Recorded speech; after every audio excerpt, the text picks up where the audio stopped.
The Indiana Fever just lost back-to-back games against the Dallas Wings, 19-0 run, against the Washington Mystics, 18-7 to start the fourth quarter. Lost the lead, lost the game. We just lost back-to-back games against teams we had no business losing to, even without Caitlin Clark. It looked like the Indiana Fever has lost another game due to Kelsey Mitchell. Guys, for this one. Well. Here we go again. Another game, another Indiana Fever meltdown, brought to you by none other than Stephanie White and Kelsey Mitchell. And trust me, the internet wasted no time turning this disaster into comedy gold. The most painful part? Sophie Cunningham. The one player who could have saved the night, left standing there, wide open. Coaching versus the Mystics, her game plan was piss poor. It looked like a third grader probably writ her game plan out. Wide open. Arms ready, probably mouthing, "Pass me the ball." But nope. Ignored like a spam call at midnight. This is what happens when bad coaching meets bad decision-making. Stephanie White clearly thought Kelsey Mitchell was her clutch closer. Newsflash. She's not. She's about as reliable in crunch time as a vending machine that eats your dollar. Sure, Kelsey can score in spurts, but when the pressure's on, history tells the story. Forced drives, brick jumpers, sloppy turnovers. Same movie, different night. And while Mitchell was busy playing So until late in the third quarter, you guys were struggling offensively in that frame. Second half in general didn't feel the same as the first half on that end. Did something change for you guys? What did you see as kind of leading to stalling on that end? Yeah, I think we were just kind of slow. And every time that we're slow, especially defensively, it just somehow affects our offense. And so I think the thing that we just have to continue to do that kind of got us on the run we had before the last couple games was we were aggressive at the opponent attack on defense, and that led to easy transition buckets. That led to everyone being aggressive and on their front foot on the offensive end.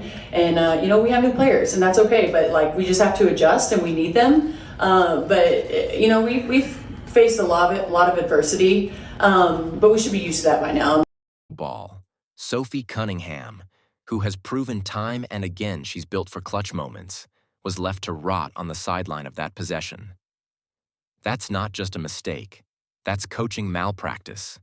Even Caitlin Clark, who's basically carrying this team in only her second year, couldn't hide her frustration.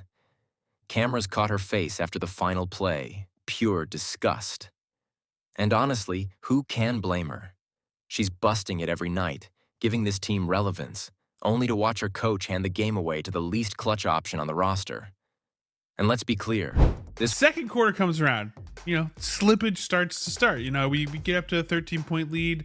Eventually it falls down. We end up 5 at the half, and that's not a bad half. Come out of the half in the dreaded third quarter, and we are flat.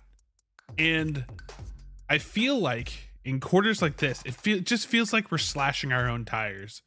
Like we are stifling our own momentum at every. It wasn't just about one possession.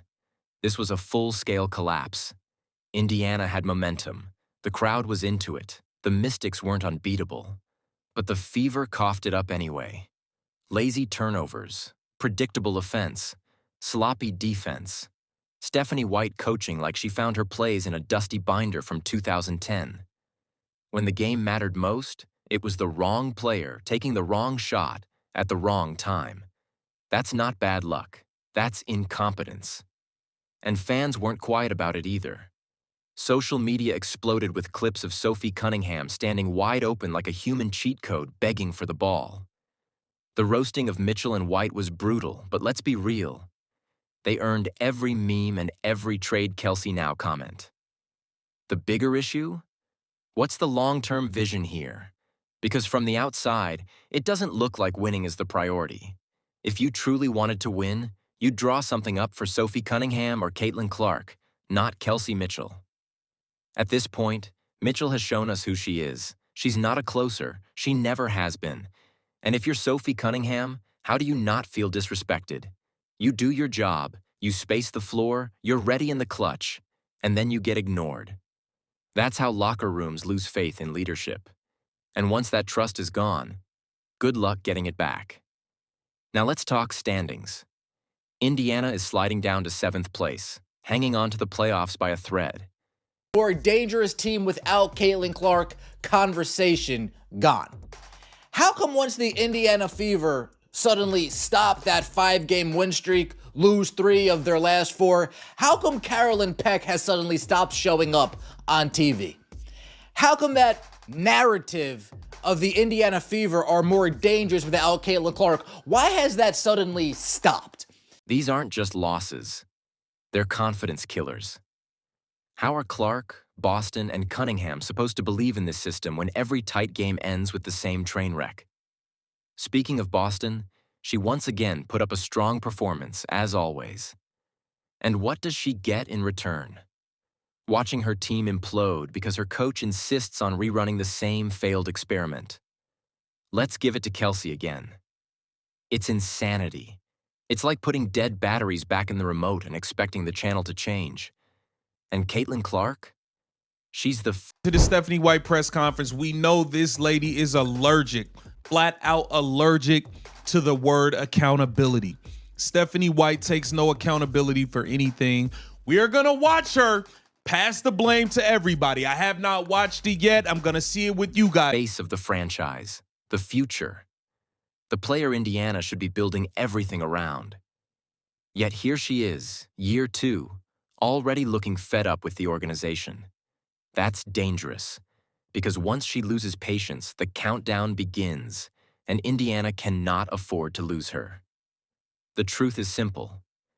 Kelsey Mitchell has been given more than enough chances to prove she's clutch. She hasn't. She's not Kobe. She's not even close. She's a liability in crunch time, and everyone knows it, except apparently her coach. Meanwhile, Sophie Cunningham is steady, reliable, and respected by defenses across the league. She spaces the floor, makes smart plays, and actually embraces big moments. She earned that final shot, and she never even touched the ball. That's not just a wasted possession. That's a slap in the face. And the fans, they see it. They're not dumb.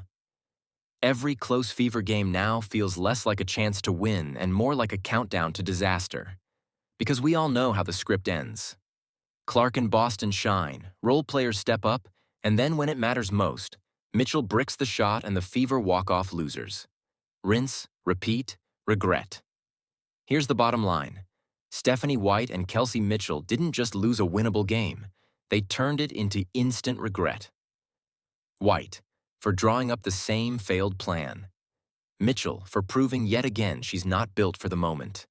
And the rest of the team, for having to watch Sophie Cunningham stand alone like the answer key nobody wanted to use.